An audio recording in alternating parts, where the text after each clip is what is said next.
નમસ્કાર વિદ્યાર્થી મિત્રો, ગયા લેક્ચરમાં આપણે વાત કરી હતી સામ્ય વર્ગોની ચર્ચા કરતા હતા બધા, અને એના ઉપર આપણે એક ઉદાહરણ જોયું હતું, ઉદાહરણ નંબર 5. હવે આજે આપણે એના ઉપર ત્યારે આપણે લાસ્ટ લેક્ચરમાં કીધું હતું, કારણ કે સમય બહુ ઝાઝો થઈ ગયો હતો, એટલા માટે નેક્સ્ટ લેક્ચરમાં આના ઉદાહરણ જોશે. આપણે રકમ આજ રાખી હતી કે એ બી જ્યાં 3 એ b નો અવયવ છે. ધ્યાનથી જોજો, સમજજો શું કરવાનું. તો સૌ પ્રથમ તો આપણે સામ્ય વર્ગની ચર્ચા કરવી હોય તો આ સંબંધને સામ્ય વર્ગની ચર્ચા કરવી હોય તો સામ્ય સંબંધ હોવો જોઈએ.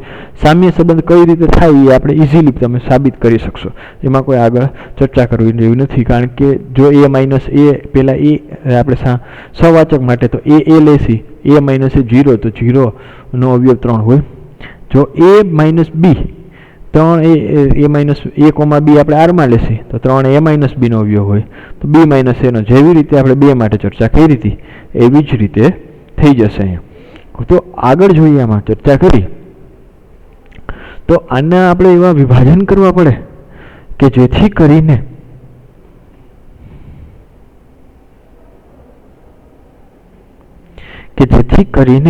A1 A2 કાંઈ પણ એવા વિભાજન કરવા પડે કે જેથી કરીને આપણે દરેકના એકબીજા સાથે અંદરો બધાને સંબંધ હોવો જોઈએ.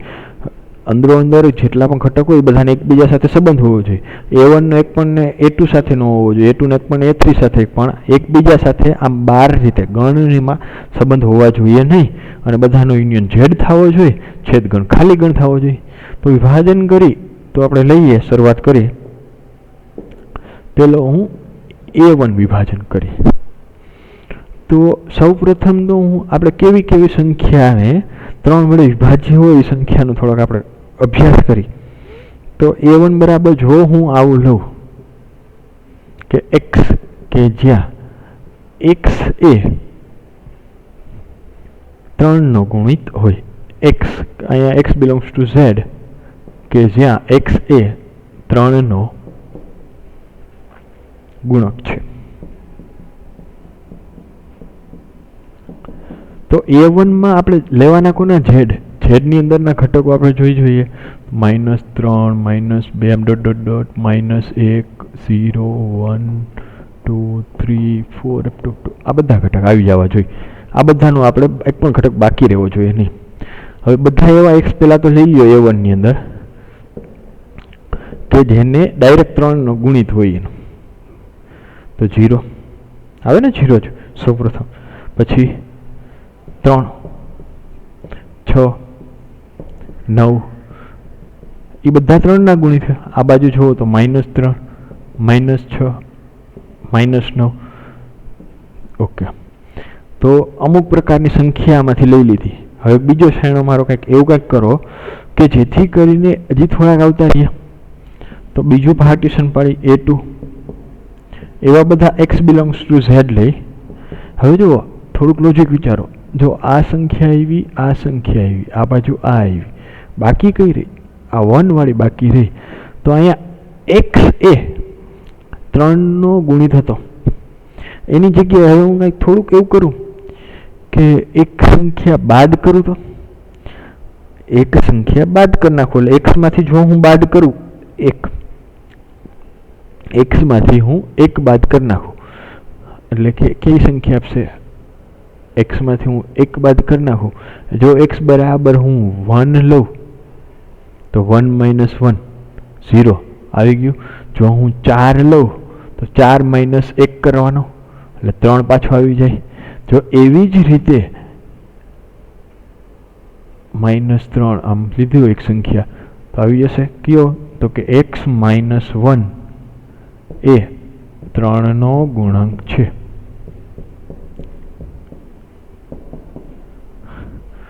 -2 -1 એટલે -3 થઈ ગયા. તો -3 એ 3નો ગુણક છે. એટલે આપણે શું કર્યું? પહેલા એક સંખ્યા લીધી, પછી x - 1 લીધી. x - 1 લેશે એટલે બધી સંખ્યામાંથી એક બાદ કરતા જાઓ, એ પાછા 3નો ગુણક. તો એમાં કઈ આમાં આવશે? આ A2 માં ક્યાં આવશે? તો જો 1 લીધું, જો 1 લઉં તો 1 - 1 0 થઈ ગયું. આ તો 0 એ 3નો ગુણિત છે, એટલે પહેલી સંખ્યા કઈ આવશે? 1. પછી 4 હું લઈશ તો 4 - 1 તો કે 3 આવશે. પછી -2 તો -2 -1 -3 તો બીજી કઈ સંખ્યા આવશે? -2 આવશે. તો આવી જ રીતે ખ્યાલ આવી ગઈ કેટલાનું વેરિએશન આવતું કે 3 3 ઉમેરતા જવાના, આમાં 1 માં 3 ઉમેરો 4, 4 માં 3 ઉમેરતા જાઓ એવી રીતે, એટલે કે આના કરતાં એક સંખ્યા વધારે આવતી જશે 7. તો આ બધી સંખ્યા આવી ગઈ. હજી એક પ્રકારની સંખ્યા બાકી રહી, કઈ? જો આ 2 આવી ગઈ, આ બાકી રહી 2 - 1. તો અહીંયા કયું લોજિક વાપર્યું હતું? કોઈ પણ સંખ્યા લેતો તો હું એમાંથી 1 બાદ કરતો હતો.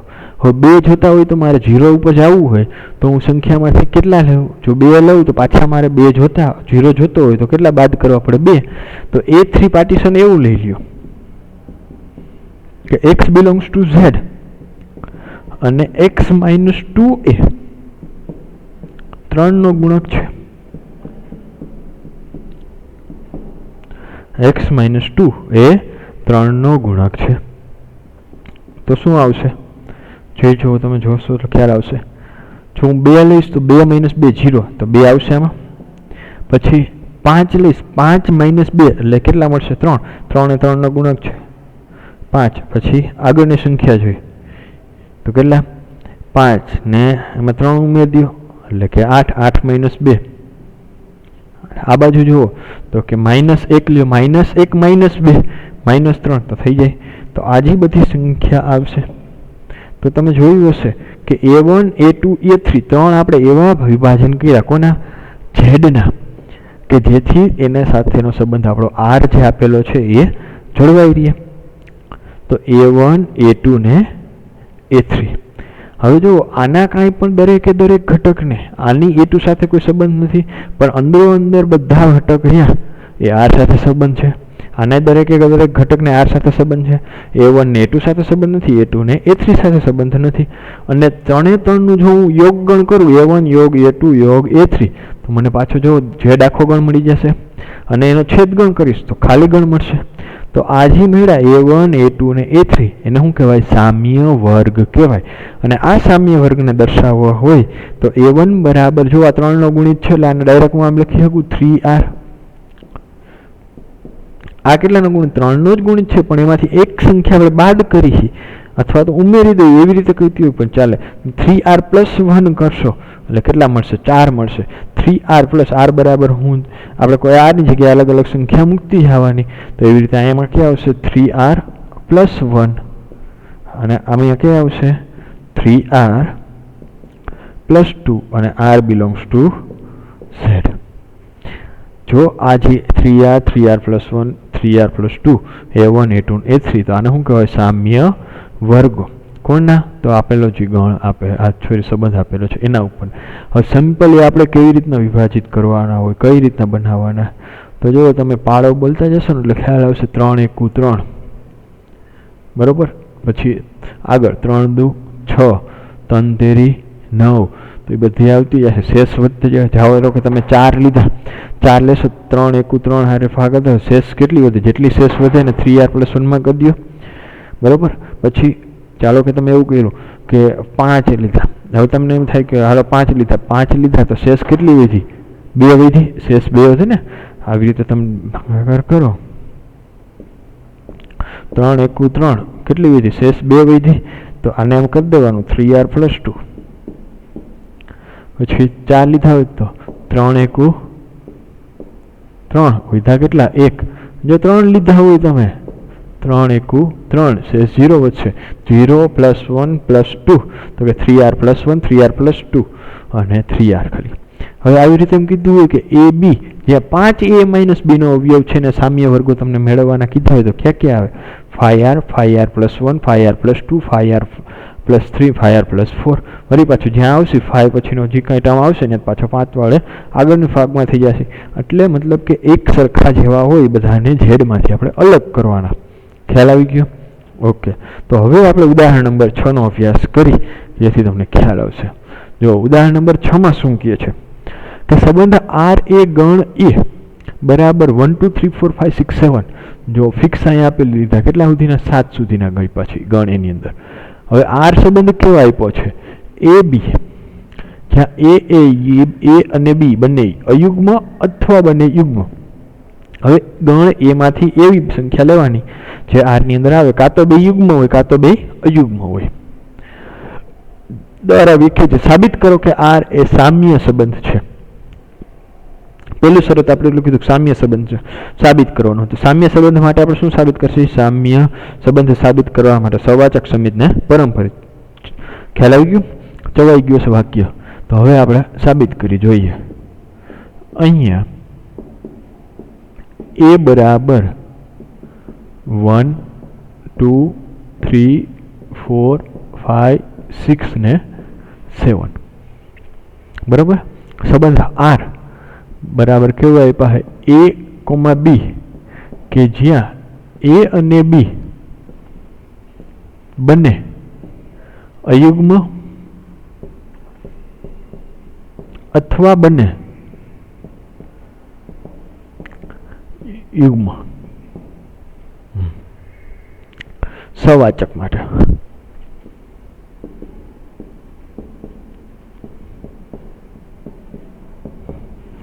પ્રત્યેક a belongs to a માટે હવે કોઈ પણ એ કોઈમાંથી તમે લેશો તો સંખ્યા આવશે 1 થી 7 ની અંદર. હવે 1 થી 7 ની અંદર ઉદાહરણ તરીકે જો હું 3 લઉં તો 3 અયુગ્મ છે, તો કે 3,3 એ અયુગ્મ જ રહેવાની છે. 3 કારણ કે સંખ્યા જે લેશો યુગ્મ હશે તો યુગ્મ આવશે અને અયુગ્મ હશે તો અયુગ્મ હશે. સંખ્યા જેવી આપી છે આપણે બધી, સંબંધ જેવો છે આપણી પાસે. ધારો કે હું 6 લઉં તો 6,6 તો કે બે કેવા થઈ? 6 અને 6 યુગ્મ છે, 6 યુગ્મ જ છે. એટલે પ્રત્યેક a belongs to a માટે a, શેમાં આવે? આર માં આવે. કારણ કે જો એ યુગ્મ હશે તો યુગ્મ, એ અયુગ્મ હોય તો a, બંને અયુગ્મ. તો પ્રત્યેક માટે સાચું જ છે. તો a, r તેથી આર એ સવાચક સંબંધ છે. સવાચક ની વાત થઈ ગઈ. હવે તો કે સવાચક, હવે સમિત ની વાત કરીએ.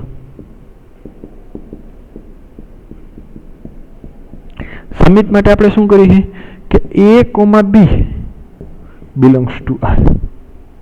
a, b belongs to r માંથી લીધા એટલે કાવે જેવા r માંથી લીધા r ની શરતનું પાલન કરશે. મતલબ કે a અને b બંને યુગ્મ હોય અથવા બંને અયુગ્મ હોય. therefore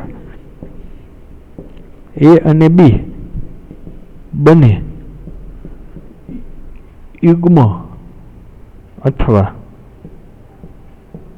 બંને કેવા હોય? અયુગ્મ હોય. a અને b બંને યુગ્મ હોય અથવા તો બંને અયુગ્મ. હવે કઈ આવે? જસ્ટ એક ઉદાહરણ લો. 2 4 તો બે યુગ્મ જ રહેવાની. 2 અને 4 લીધી તો બે કેવા? યુગ્મ. હવે 4 2 લઉં તો 2 4 કે 4 2 બે યુગ્મ જ છે તો બે યુગ્મ આવવાની. 4 2 લઉં કે 2 4 લઉં તો કોઈ પણ બે સંખ્યા હશે, જો બે યુગ્મ હશે તો આપણે એની સંખ્યાનું સ્થાન ખાલી ઉલટાવી નાખવી તો યુગ્મ જ રહેવાની છે. જો અયુગ્મ હશે તો સ્થાન ઉલટાવવાથી કાંઈ અયુગ્મ કે યુગ્મ સંખ્યામાં કાંઈ ફેર પડશે નહીં. તો આની ઉપરથી એવું લખી શકીએ b અને a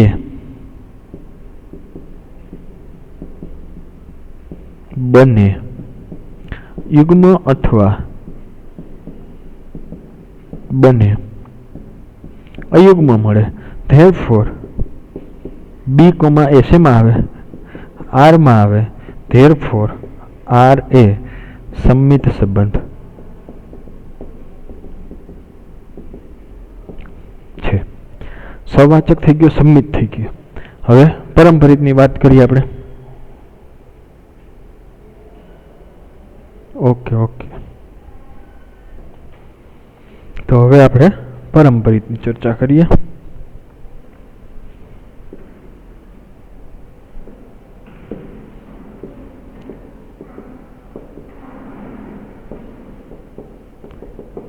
પરંપરિત માટે આપણે શું કહેશી? AB belongs to R અને BC belongs to R માટે. હવે આ ધ્યાનથી જોજો. AB belongs to R માં છે એટલે શું થશે? A અને B બંને અયુગ્મ અથવા બંને યુગ્મ. એવી જ રીતે BCR માં છે, એટલે કે અને B અને C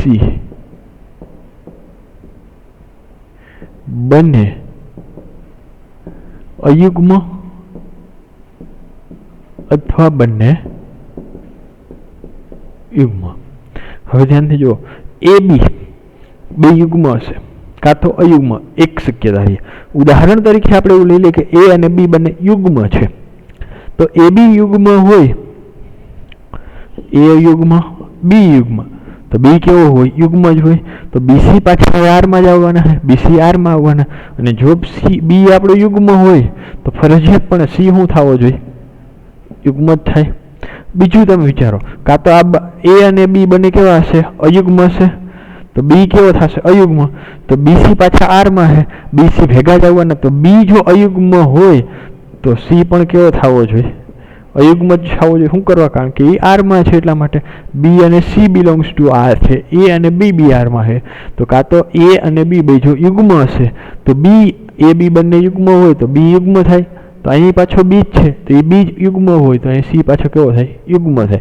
તો કાં તો A B C ત્રણેય યુગ્મ જ હોય, અથવા તો ત્રણેય A B અને C ત્રણેય કેવા હોય? અયુગ્મ જ હોય. જો આ B યુગ્મ તો યુગ્મ, B અયુગ્મ તો બધું અયુગ્મ. ધેરફોર A B અને C ત્રણેય યુગ્મ અથવા ત્રણેય અયુગ્મ જ હોય. કાં તો ત્રણેય હશે તો યુગ્મ હશે, કાં તો ત્રણેય હશે કેવા હશે? અયુગ્મ. બરાબર. શું કરવા કીધું એ આપણે લખેલું છે, જો તમે સાઈડમાં જોઈ શકો છો. હવે આગળ જોઈએ. હવે જો તો A B યુગ્મ હોય તો BC યુગ્મ થાય, તો AC કેવા થાય? યુગ્મ જ થાય. તો R માં આવે. જો AB અયુગ્મ હોય તો BC અયુગ્મ જ થવાના, તો AC પણ કેવા થાય? તો અયુગ્મ જ થાય. બંને સરખા જ રહીએ, ભેગા જ રહીએ, તો એ પણ R માં હોય. તેથી A અને C બંને યુગ્મ અથવા બંને અયુગ્મ. ધેરફોર તો R ની શરતનું પાલન કર્યું તો A, C શેમાં આવે? બિલોંગ્સ ટુ R થઈ જાય. તો AB belongs to R, BC belongs to R, તો આપણે મળ્યું AC belongs to R. Therefore R એ પરંપરિત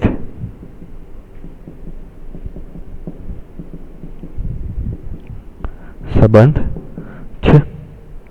આટલું ક્લિયર? આ સવાચક હતો, સબમિત હતો, પરંપરિત છે, ત્રણેય થઈ ગયો. સવાચક સમિત આપણે આગલી સ્લાઇડમાં સાબિત કર્યું. અહીંયા જો આપણે સવાચક સંબંધ સાબિત કર્યું, અહીંયા સમિત સંબંધ કર્યું અને અહીંયા પરંપરિત સંબંધ સાબિત કર્યું. તો જો R એ સવાચક સંબંધ ને પરંપરિત ત્રણેય હોય તો R ને કેવો સંબંધ કહેવાય? સામ્ય સંબંધ કહેવાય. તો અહીંયા R સામ્ય સંબંધ છે. ક્લિયર એટલું?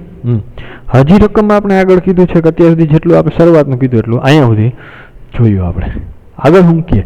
એ સાથે જ સાબિત કરો કે 1 3 5 7 ના બધા જ ઘટકો R દ્વારા એકબીજા સાથે સંબંધિત છે અને 2 4 6 ના બધા જ ઘટકો એકબીજા સાથે સંબંધિત છે, પરંતુ 1 3 5 નો એક પણ ઘટક ઉપગણ 2 4 6 ના કોઈ પણ ઘટક સાથે R દ્વારા સંબંધિત નથી. થઈ જાય કેમ? તો કે જો 1 3 5 7 આ બધા જ ઘટકો R દ્વારા એકબીજા સાથે સંબંધિત છે જ, કારણ કે દરેકે દરેક ઘટક આપેલા છે. કેવા આપેલા છે? આપણે જો અયુગ્મ આપેલા છે, તો A અને B કોઈ પણ જે આમાંથી સંખ્યા લેવામાં આવશે બધા કેવા હશે? અયુગ્મ જ હશે. આમાં એક પણ યુગ્મ આવશે નહીં. એટલે R દ્વારા બધા ઘટક સંબંધ બધાના સંબંધ છે જે R માં હવે સંબંધિત છે. 2 4 6 2 4 6 એટલે બધે ઘટક કેવા છે? યુગ્મ ઘટક છે. તો એ બધા જ ઘટકને R એકબીજા સાથે R દ્વારા સંબંધિત છે. કમ્પ્લીટ. આનો એક પણ ઘટક અને આનો એક પણ ઘટક એકબીજા સાથે R દ્વારા સંબંધિત નથી. કોઈ પણ ઘટક નથી જ, કારણ કે આ યુગ્મ સંખ્યા અને આ સોરી આ યુગ્મ સંખ્યા છે. જો આઈનો એ અને આઈનો બી લઈએ આપણે તો એ સંબંધ આપણે આરમાં આવશે જ નહીં, કારણ કે આરમાં શું કીધું, એ અને બી કાં તો બે અયુગ્મ હોય અથવા તો બંને યુગ્મ જ હોય. આપણે જે ચર્ચા કરી એ જરીક અહીં લખી લઈશું, આપણે વાત થઈ ગઈ.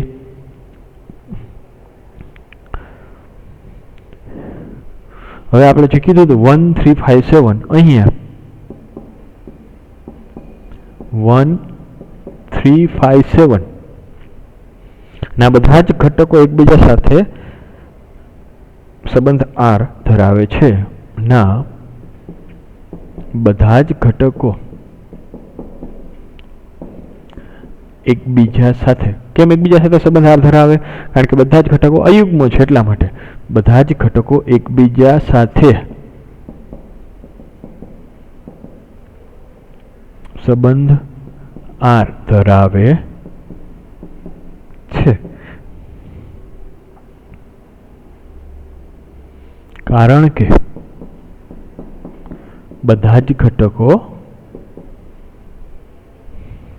અયુગ્મ સંખ્યાઓ છે.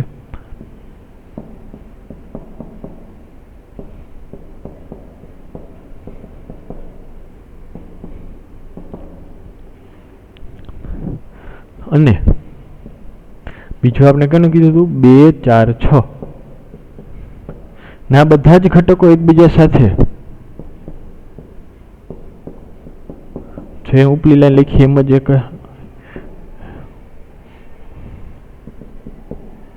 સંબંધ આર ધરાવે છે, કારણ કે બધા જ ઘટકો યુગ્મ સંખ્યા છે.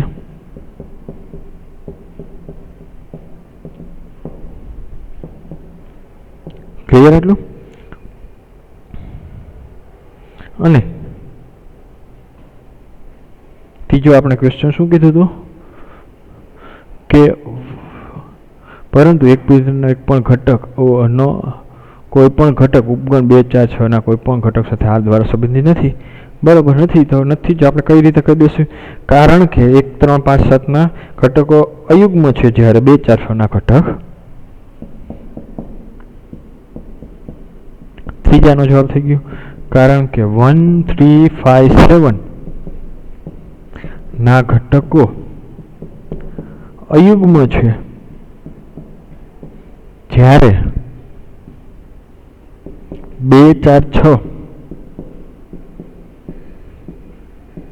ના ઘટકો યુગ્મ છે. તેથી એકબીજા સાથે, તેથી કોઈ પણ ઘટક, તેથી 1 3 5 7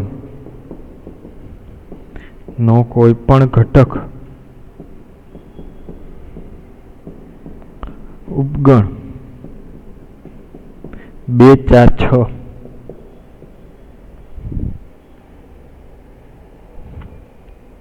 ના કોઈ પણ ઘટક સાથે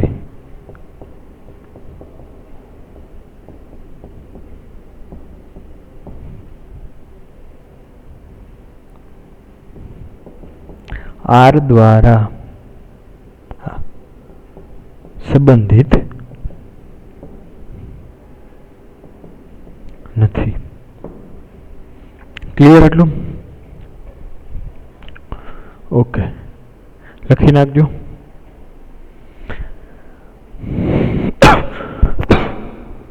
સોરી હવે તો કે લખાઈ ગયું છે બધાને, નો લખાણ જરીક સ્પુશ કરીને લખી નાખજો. બરોબર, હવે જોઈએ આપણે સ્વાધ્યાયની અંદર આપણે ઘણા બધા એક્ઝામ્પલ જોઈ લીધા હતા. ક્યાં સુધીના જોયા હતા આપણે? ઉદાહરણ નંબર 2 3 4 5 6 7 અને 8 નંબરે પહોંચ્યા. બરોબર, તો જોઈએ 8 નંબરમાં શું કહે છે. સ્વાધ્યાય 1.1 નો 8મો દાખલો, સાબિત કરો કે ગણ a બરાબર 1 2 3 4 પર વ્યાખ્યાયિત સંબંધ r a b કે જ્યાં a - b યુગ્મ છે સામ્ય સંબંધ છે.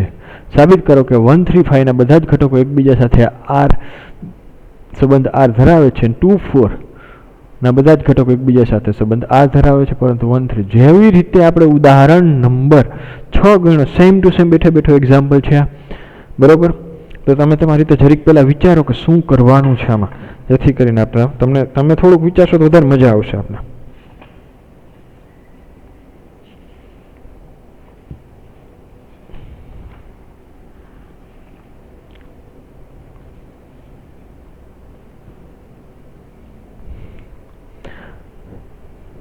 થોડુંક વિચાર્યું, થોડુંક લખી. એ બરાબર શું આપ્યું છે? 1 2 3 4 ને 5. સંબંધ કેવો આપ્યો છે? આર બરાબર એવા બધા એ બી કે જ્યાં એ માઇનસ બી નો મોડ યુગ્મ છે. હવે આપણે જોકે વાત તો થઈ જ ગઈ હતી કે જો સંખ્યા યુગ્મ ક્યારે આવે ને અયુગ્મ ક્યારે આવે. જો બે સંખ્યા અયુગ્મ હોય તો એનો તફાવત લઈ તો યુગ્મ આવે ને બે સંખ્યા જો યુગ્મ હોય તો તફાવત યુગ્મ આવે ને બે સંખ્યા જો અયુગ્મ હોય તો એનો તફાવત યુગ્મ આવે. તો સંબંધની અંદર ક્યાં ક્યાં આવશે એ લખવો છે આપણે, એટલે કે આર ની અંદર કઈ કઈ ફેર આવે લખ્યા નથી પણ લખવા હોય તો આપણે લખી લઈએ આજે અત્યારે, જેથી કરીને તમને થોડીક મજા આવશે, થોડુંક જાણવા મળશે. તો કઈ કઈ પેર આવશે? 1 1 1 - 1 તો કે 2 - 2 આવે, પછી 3 - 3 આવે, પછી 4 - 4 એ આવે, 4 4 બધી આ પેર લખતા જો આર ની અંદર આવે. 5 5 પછી 1 3 1 5 બરાબર, 1 3 1 5. બીજું 3 5. ઓકે, હવે આગળ આવશે 2 માટે વારો લઈ લે. આમાં લાઈનમાં લેતા જઈએ તો કે 2 4. ઓકે, પછી આગળ એ કંઈ નહીં આવે 2 4 સિવાય, કારણ કે આ બેની બાદ બાકી કરશો એટલે યુગ્મ સંખ્યા આવશે. બે યુગ્મ સંખ્યાની વાત કરી એટલે. પછી 3 તો કે 3 1 3 આવી ગઈ તો 3 1 જ આવે. 1 5 આવ્યું તો 5 1 આવે, અને અહીંયા 5 3. પછી 2 4 આવી તો રિવર્સ એનું 4 2. મતલબ કે કેટલી મળી? 4 ને 4 8 ને 4 12 ને 13 ઘટક મળે. જો જીને તમારે મળે 13.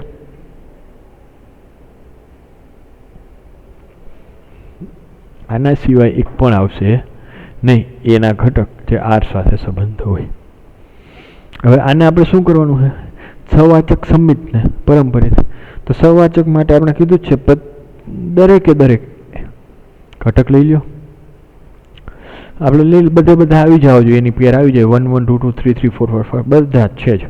તો સવાચક માટે આ તો ખાલી આપણે એમને લખ્યું હતું, પણ આપણે કરશી સાબિત ઓમ જ માટે પ્રત્યેક એ બિલોંગ્સ ટુ એ માટે એ માઇનસ એ યુગ્મ છે, બરાબર. ધેરફોર એ આર માં છે, ધેરફોર આર એ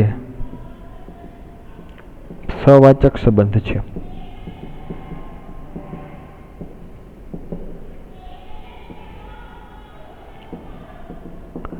સમિત માટે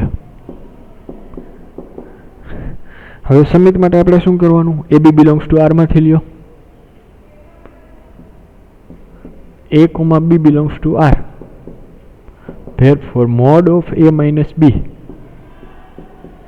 યુગ્મ સંખ્યા. જો mod of a minus b યુગ્મ હોય તો mod of b minus a કસી કેવી આવશે? યુગ્મ સંખ્યા જ મળે આપણે. Very good. તો b minus a યુગ્મ સંખ્યા મળે. તો ab belongs to R હોય તો અહીંયા શું લખાય? ba belongs to R. Therefore, R સમિત સંબંધ છે. કેવો સંબંધ છે? સમિત સંબંધ છે. ક્લિયર? સવાચક થઈ ગયું, સમિત થઈ ગયું. હવે પરંપરિતની આપણે વાત કરી લઈએ.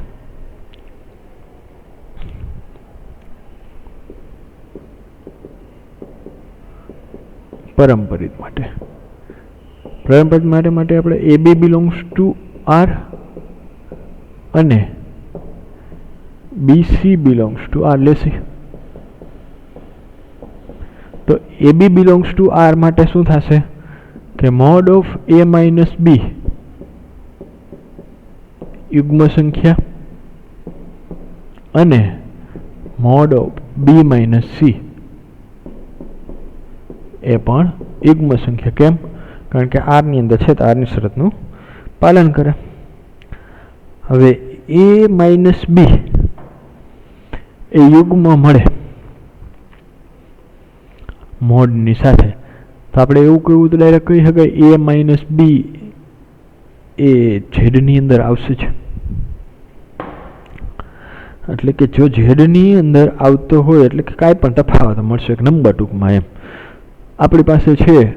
તો આપણે અહીંયા જો નંબર લીધા આપણે લખેલો જ છે તો આપણે એમ અમે જોઈ શકીએ. જો ઉદાહરણ તરીકે કોઈ પણ એક લઈએ, કોઈ પણ એક સંખ્યા લ્યો. જો આપણે પહેલી જ લઈએ 1 1 અને છેલ્લો ઘટક 1 છે તો પાછળનો બીજી ક્રમયુક્ત જોડનો પહેલો ઘટક 1 આવે એવો લઈ. તો અહીંયા 1 લઈ તો 1 3 તો 1 3 તો કે આર્યો છે જ એમાં.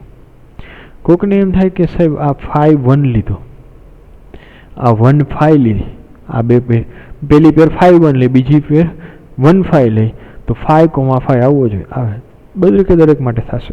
પણ આપણે થિયરિટિકલી એને સાબિત કરવું હોય તો કઈ રીતે કરશે? તો કે A માઇનસ B યુગ્મ સંખ્યા મળે, બેનો તફાવત જે કાંઈ કરશે યુગ્મ મળે. B માઇનસ C નો તફાવત જો યુગ્મ મળતો હોય તો આપણે A માઇનસ B બરાબર કોઈ એક સંખ્યા મળશે. શેમાં મળશે? ઝેડમાંથી મળશે. જે કાંઈ પણ ધારો કે આપણે M મળે અને B માઇનસ C કરી એના બરાબર ધારો કે N મળે તો M અને N બિલોંગ્સ ટુ શેમાં મળે? આપણે ઝેડમાંથી મળશે. આટલું ક્લિયર? તો હવે A માઇનસ B વત્તા B માઇનસ C કરીશું તો શું મળે? M પ્લસ N મળશે right hand side. A minus B વત્તા B માઇનસ C બેની આપણે લેફ્ટ હેન્ડ સાઈડનો સરવાળો કર્યો, બેની રાઈટ હેન્ડ સાઈડનો સરવાળો થાય તો કે M પ્લસ N. તો કે બે યુગ્મ સંખ્યા ને પૂર્ણાંક ઝેડની અંદરની જે સંખ્યા હોય પાછી શેમાં મળવાની? ઝેડમાં જ મળવાની. તો અહીંયા શું થશે? A માઇનસ C બરાબર કોઈ પણ એક કે ધારી દઈએ આપણે કે K is equal to M plus N belongs to Z. તો A minus C belongs to આપણે શેમાં મળ્યો? કે. આટલું ક્લિયર? સોરી. હવે જુઓ, બે સંખ્યા આપણે લીધી હશે A માઇનસ B, તો એ બે સંખ્યા કેવી હશે આપણે આગળથી જોઈ. જો બે સંખ્યા કાં તો અયુગ્મ હોય કાં તો બે કેવી હોય? યુગ્મ હોય. આપણે ખ્યાલ જ છે. તો જ એનો આપણે બાદબાકી કરવાની, તો યુગ્મ મળે. બેઝિક નિયમ આપણે પહેલાં જ કીધું હતું, બરાબર? તો આની અંદરથી તમે લેશો તો કે 1 3 લ્યો તો બીજી તમારે કેવી લેવી પડે? 3 5 જ લેવી પડે, કારણ કે B એટલે 3 થઈ ગયો તમારો. A બરાબર 1 લ્યો, B બરાબર 3 લ્યો તો એનો તમે મોડ કરો એટલે 2 મળશે. તમે મોડ કરશો પછી બીજી તમારે B તો ફિક્સ જ રાખવાનો એટલે B બરાબર 3 જ લ્યો તો C બરાબર કેવી લખશે? અહીં C કેવો મળે? અયુગ્મ. એટલે મતલબ જો તમારો A યુગ્મ હશે તો B યુગ્મ થશે, તો જો B યુગ્મ હોય તો C યુગ્મ થાય. જો A તમારો અયુગ્મ હોય તો B અયુગ્મ થાય. જો આ B અયુગ્મ થાય તો C તમારો કેવો થાય? અયુગ્મ. તો કે જો A અયુગ્મ તો અહીંયા C યુગ્મ, A અયુગ્મ તો અહીંયા C અયુગ્મ. તો A માઇનસ C હંમેશા કેટલો થાય? એનો મોડ કરો તો mode of A minus C. કાં તો A માઇનસ C A અને C બે યુગ્મ હોય તો એ બાદબાકી કરશો તો યુગ્મ જ આવશે, અને કાં તો બે અયુગ્મ હોય તો બાદબાકી કરો તો અયુગ્મ જ આવે. પરંતુ ક્યારેય A યુગ્મ હોય ને C અયુગ્મ એવું થશે જ નહીં, કારણ કે આપણે A માઇનસ B કરી છે અને AC શેમાંથી છે? A B R માંથી લીધા છે અને R ના સંખ્યાની આપણે બાદબાકી કરી છે યુગ્મ આવે. તો યુગ્મ સંખ્યા આવવા માટે કાં તો A B બે યુગ્મ હોવા જોઈએ અથવા તો બે કેવા હોવા જોઈએ? અયુગ્મ હોવા જોઈએ. તેથી A માઇનસ C યુગ્મ સંખ્યા મળશે. Therefore A, C belongs to R. AC શેમાં આવે? R માં આવશે. ધેરફોર આર એ પરંપરિત સંબંધ છે. ધેરફોર આર સવાચક હતો, સંમિત હતો અને પરંપરિત હતો. ધેરફોર આર કેવો સંબંધ કહેવાય? સામ્ય સંબંધ છે. આર સવાચક છે, સંમિત છે અને પરંપરિત છે. આર સામ્ય સંબંધ છે. ક્લિયર આટલું? આ ખાસ સમજો કે અહીંયા એ અને સી માઇનસ સી યુગ્મ કઈ રીતે આવ્યું. જુઓ ફરીથી એકવાર કહી દઉં, બે એ માઇનસ બી યુગ્મ ક્યારે આવે? કાં તો એ અને બી બે યુગ્મ હોય તો, અથવા તો બે અયુગ્મ. ધારી લો કે બે યુગ્મ છે એ અને બી, તો જ બે સંખ્યાની બાદબાકી કરી તો યુગ્મ આવે. તો એ અને બી યુગ્મ હોય તો બી યુગ્મ હોય, તો વળી પાછું અહીંયા બી યુગ્મ હોય તો સી ને શું થવું પડે? યુગ્મ જ થવું પડે. જો અહીંયા એ બી અયુગ્મ હોય તો અહીં સી અયુગ્મ હોય, બાદબાકી કરશો તો યુગ્મ તો યુગ્મ, અયુગ્મ તો યુગ્મ, અયુગ્મ આપશે. તો ઓકે, આગળ જુઓ. 1 3 5 ના બધા જ ઘટકો એકબીજા સાથે સંબંધ આર ધરાવે છે. 2 4 ના એકબીજા સાથે સંબંધ આર ધરાવે? હા ધરાવે.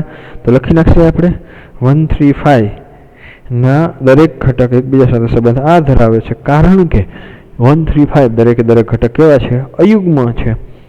અને એવી જ રીતે 2 4 ના દરેકે દરેક ઘટક બધા જ ઘટકો એકબીજા સંબંધ આર ધરાવે છે, કારણ કે 2 4 ના બધા જ ઘટકો યુગ્મ છે.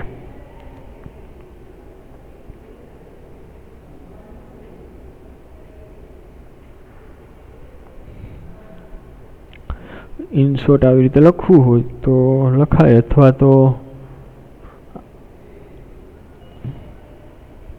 થઈ જોઈએ. આપણે અહીં લખી જોઈએ. શું લખશી?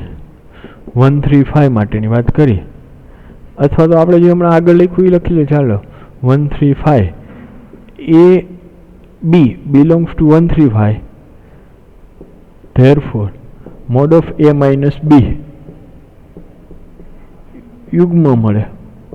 બરોબર? તો દરેકે દરેક ઘટક આરમાં મળી જાય. અથવા તો જો એ બી બિલોંગ્સ ટુ 2 4, એક જ મિનિટ, અહીંયા એ બી બિલોંગ્સ ટુ, આમ નહીં તો એક જ મિનિટ, 2 4, ધેરફોર એ માઇનસ બી કેવા આવે? યુગ્મ મળે. ધેરફોર દરેક કિસ્સામાં એ બી બિલોંગ્સ ટુ શેમાં મળશે? આરમાં જ મળશે. બરાબર? અને એકબીજા એ અને બી એકબીજા સાથે સંબંધ ધરાવે છે. આમ લખવું તો ચાલશે. અથવા તો જો આપણે અગાઉ ચર્ચા કરી ઉદાહરણ નંબર 6 માં,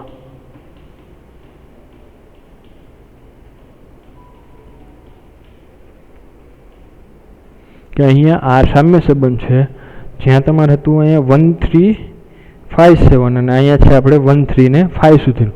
અહીંથી 7 કાઢી નાખો. બધા જ ઘટકો એકબીજા સાથે સંબંધ આર ધરાવે છે, કારણ કે બધા જ ઘટકો અયુગ્મ છે. 2 4 બધા જ ઘટકો. બરાબર? આ રીતે લખશું તોય ચાલશે. અહીંયા થોડું કાઢી નાખવું પડે. આટલું સમજાણું આટલું. જો આ રીતે લખો તોય ચાલશે, અને આપણે પાછળ લખાવી એ રીતે લખો તોય ચાલશે. તમને જેમ રીતે અનુકૂળ આવે.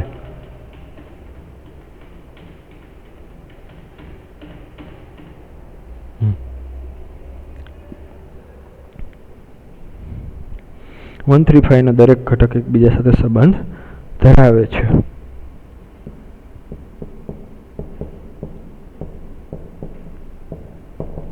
દરેક ઘટક એકબીજા સાથે સંબંધ આર ધરાવે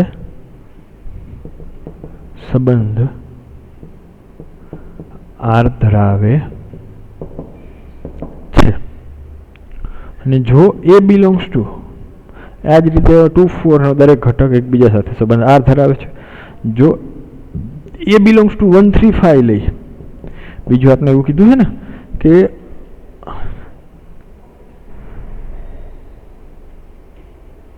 1 3 5 નો એક પણ ઘટક 2 4 ના કોઈ પણ ઘટક સાથે સંબંધ આર ધરાવતો નથી. હવે જો એક આપણે એવું કરી કે જો 1 3 5 A belongs to 135 અને B belongs to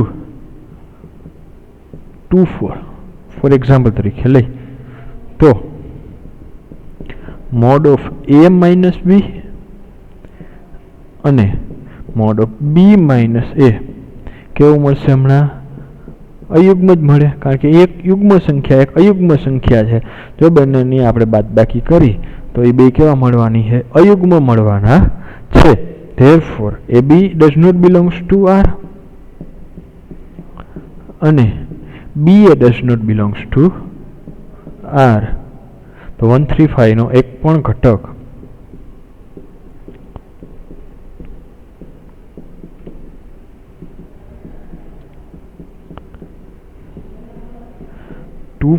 ના કોઈ પણ ઘટક સાથે, કોઈ સભ્ય સાથે સંબંધ R ધરાવતો નથી. આવી જ રીતે 24 નો કોઈ પણ સભ્ય 135 ના કોઈ પણ ઘટક સાથે સંબંધ આ ધરાવતો નથી. તો અહીંયા સુધી તમને ક્લિયર બધાને? બરાબર. તો નેક્સ્ટ લેક્ચરમાં આપણે સ્વાધ્યાય 1.1 છે એના 9મા એક્ઝામ્પલથી અભ્યાસ કરીશું. Thank you.